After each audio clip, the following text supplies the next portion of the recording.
The scissors made a sound like a sigh as they slid through the brittle, time-yellowed paper. It was a delicate operation, separating the flyleaf from the book block of a 17th-century herbal. The air in my small workshop smelled of aging leather, rabbit skin glue, and the faint, clean scent of archival paper. This was my world, quiet, precise, governed by rules of chemistry and patience. It was a world away from the Athertons. My engagement to Liam was supposed to bridge those two worlds. He saw my work not as a quaint hobby, but as a discipline. He'd hold a restored incunabulum in his hands with a reverence that made my heart ache. He loved the quiet dedication in me, the same way I loved the gentle kindness in him. But Liam was a tributary, and his family was the great, roaring river of old money, carving its path through society with irresistible force. His older brother, Julian, was the river's primary current. The first time I met Julian, he held my hand for a fraction too long, his thumb pressing into my knuckles. An archivist, he'd said, his voice a warm, honeyed poison. How wonderfully utilitarian. He'd released my hand and turned to Liam, clapping him on the shoulder. Leave it to you, little brother, to find the one woman in the city who still works with her hands for a living. It was phrased as a joke. Liam offered a tight, uncertain smile. I felt the first cold prickle of warning. My hands, which could coax life back into paper centuries dead, were suddenly a mark of shame.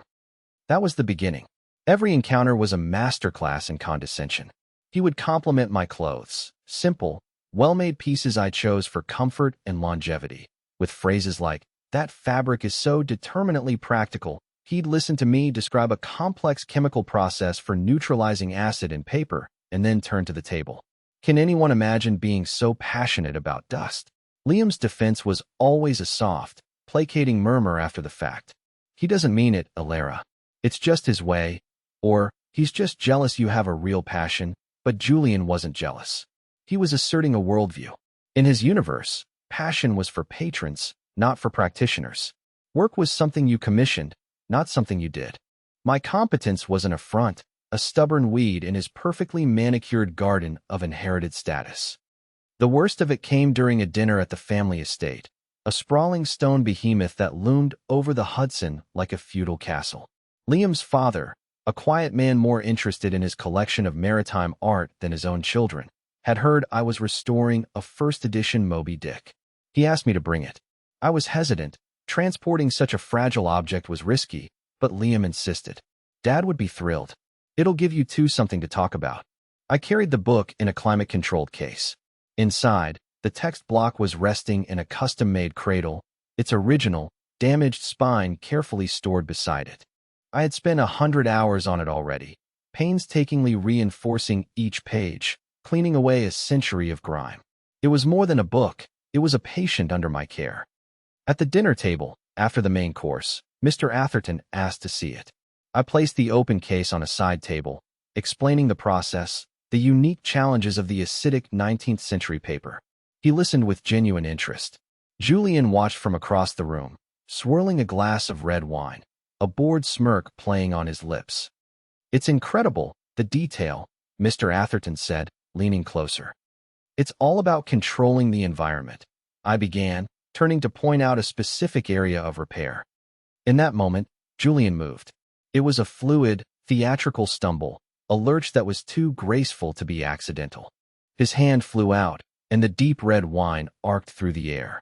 It was a perfect, horrifying slash of crimson across the open pages. The room fell silent. The wine soaked into the porous paper, a dark, spreading stain, blurring the ink, devouring the words. A physical gasp was stolen from my lungs. My vision narrowed to the spreading stain. It felt like watching a wound open in living flesh. The smell of the wine, fruity and acidic, filled my nostrils, a scent I would forever associate with violation. "Oh, God," Julian said, his voice ringing with performative shock. "Clumsy me.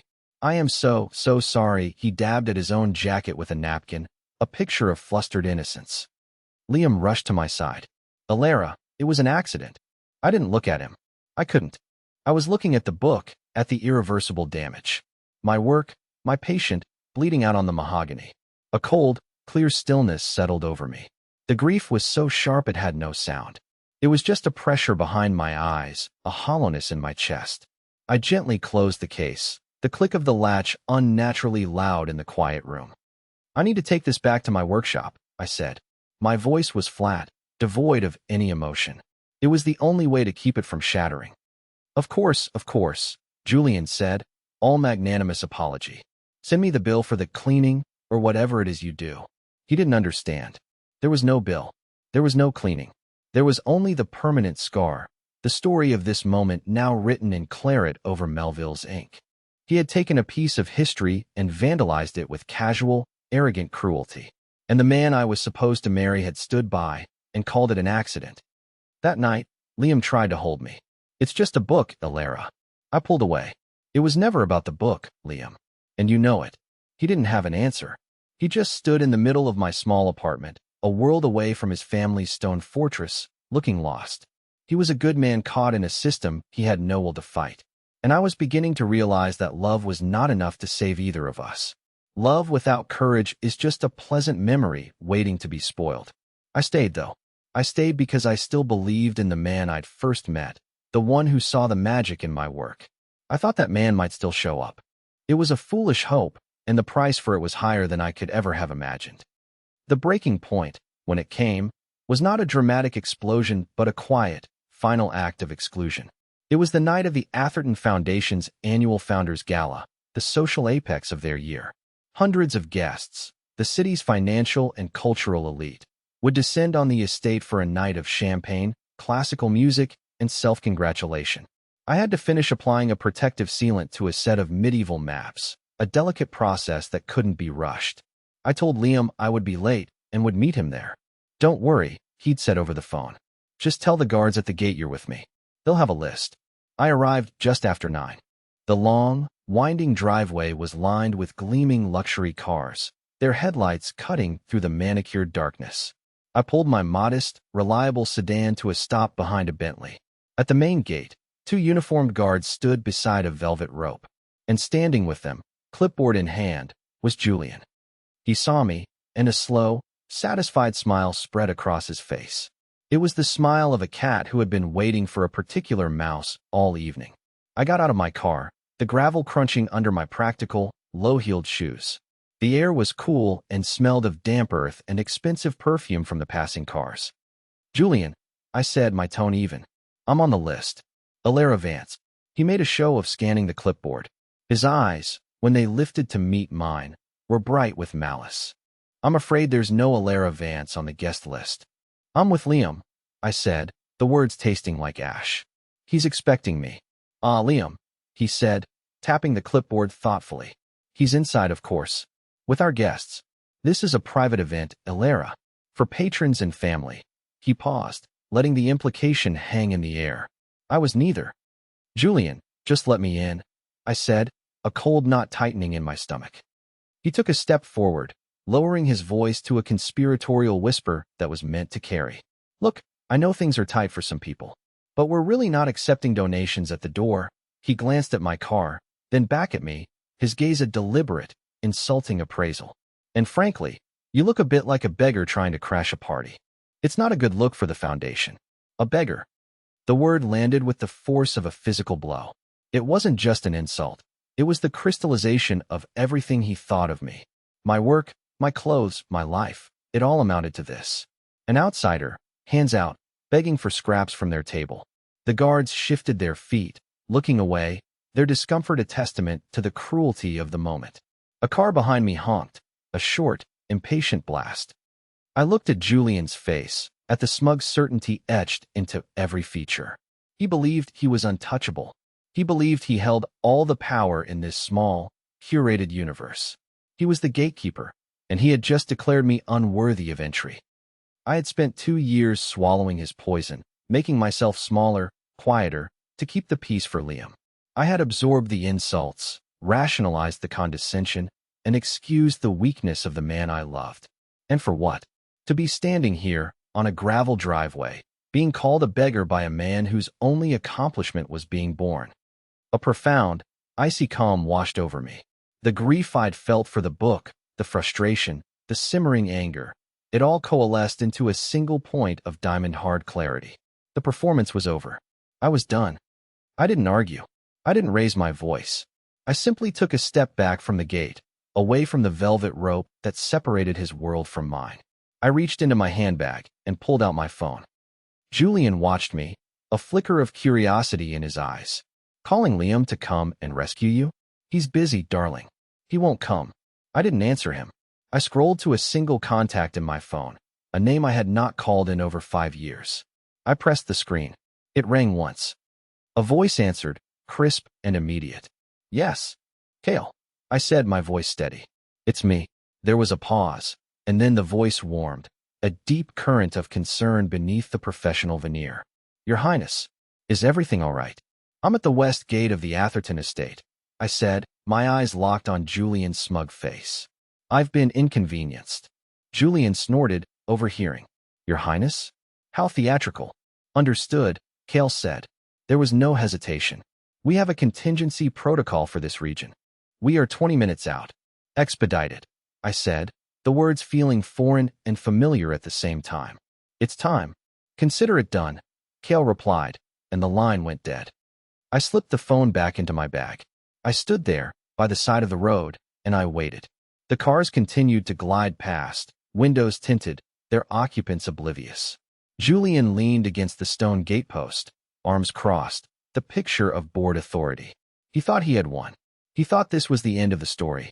He had no idea he was just a minor character in a much, much larger one that was about to unfold. He had no idea that the world he thought he owned was nothing but a fragile bubble, and I was the one holding the pin. The cold night air felt clean on my skin. For the first time in a very long time, I could breathe. The first sign was a low, resonant hum, a vibration felt more in the bones than in the ears. It was a sound that didn't belong in the genteel quiet of the Hudson Valley. It was the sound of immense, synchronized power. Julian, still lounging by the gate, frowned and looked down the long, dark road. The guests in the car behind me, a gleaming Mercedes, rolled down their window, peering out with annoyed curiosity. Then, they appeared. Cresting the hill a half-mile away was a single, piercingly bright headlight, flanked by 2 smaller ones. Then another, and another, and another. A procession of lights, perfectly spaced, moving with an unnatural smoothness. They weren't driving so much as flowing, a river of silent, dark metal pouring down the country lane. As they grew closer, their form became clear. They were Rolls-Royce Phantoms. Not one or two. A fleet. Each one was identical, painted in a shade of midnight blue so deep it seemed to absorb the light around it. The windows were tinted to an absolute black. There was no chrome. All the bright work, from the spirit of ecstasy on the bonnets to the wheel rims, was a burnished, matte black. They looked less like cars and more like monolithic sculptures of authority. They didn't slow as they approached the gate. They simply arrived. The lead car stopped precisely 10 feet from the velvet rope, its engine an almost inaudible whisper. The cars behind it fanned out in a perfect, silent echelon, blocking the entire 2-lane road. The Bentley that had been in front of me and the Mercedes behind were now trapped, along with a dozen other vehicles, in a cage of silent, imposing luxury.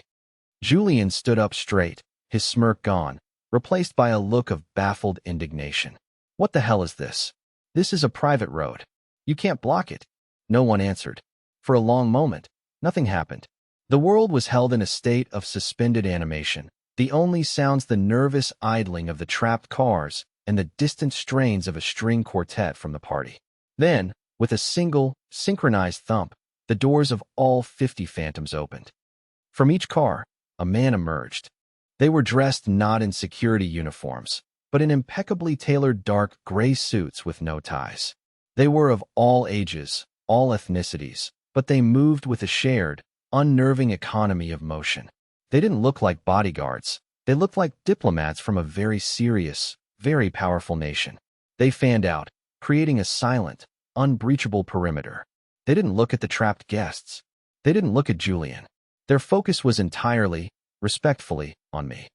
The passenger door of the lead Phantom opened. A man in his late 60s, with silver hair and a face that spoke of decades of quiet, consequential decisions, stepped out. Cale. He wore a suit of the same cut as the others, but his was black. He ignored Julian completely, his eyes finding me instantly. He walked towards me, his steps measured and unhurried. He stopped 5 feet away and gave a short, formal bow, a gesture of profound respect that was utterly out of place on this gravel driveway. "Your Highness," he said, his voice calm and clear, easily carrying in the sudden silence. "My apologies for the delay. The traffic was unanticipated." Julian stared, his mouth slightly agape. The word Highness hung in the air, glittering and impossible. He looked from Cale to me, his brain visibly struggling to connect the woman in the practical dress with this overwhelming display of force. "Who the hell are you?"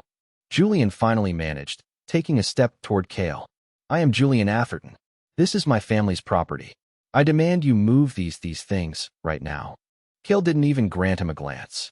His attention remained on me. "Your father was concerned you might be inconvenienced," he repeated, his tone conveying that inconvenienced was a euphemism for a declaration of war. "He has asked me to escort you home." "Home?" Julian barked a laugh, a high, nervous sound. "Her home is a 2-bedroom apartment over a bakery. What is this, some kind of pathetic prank?" It was then that Cale finally turned his head, just slightly, to acknowledge Julian's existence. He looked at him not with anger, but with a sort of detached pity, the way a geologist might look at a fossil. "Mr. Atherton," Cale said, his voice dropping a degree, becoming as cold and hard as polished granite. He reached into his jacket and produced a slim leather folio. He opened it, revealing a single, heavy sheet of vellum. "As of 37 minutes ago, your family's property, this house, the surrounding 500 acres, and the access roads, was acquired by the Al-Khoury Consortium." "My employer," he paused. "Her father." Julian's face went slack.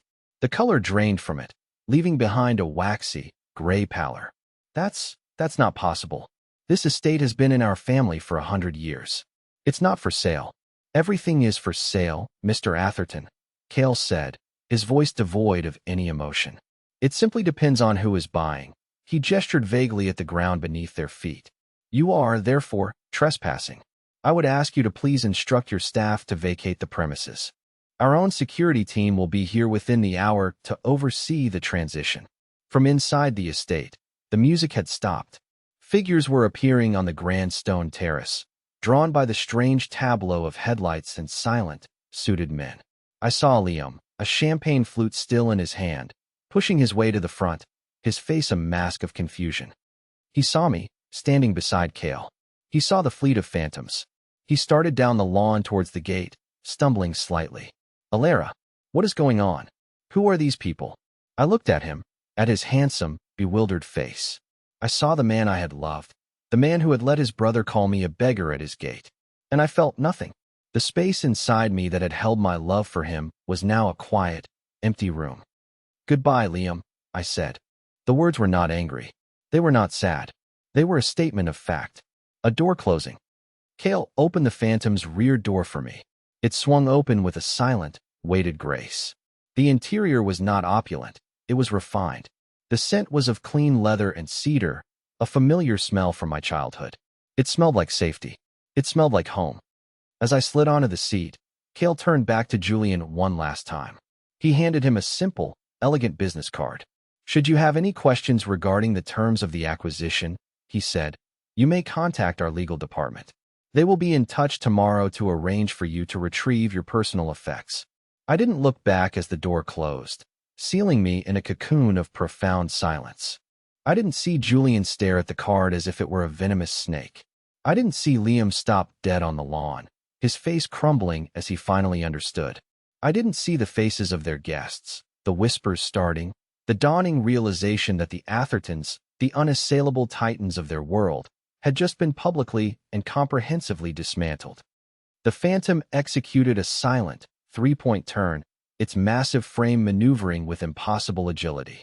As we pulled away, the other 49 cars began to move, falling into a perfect, protective formation around us.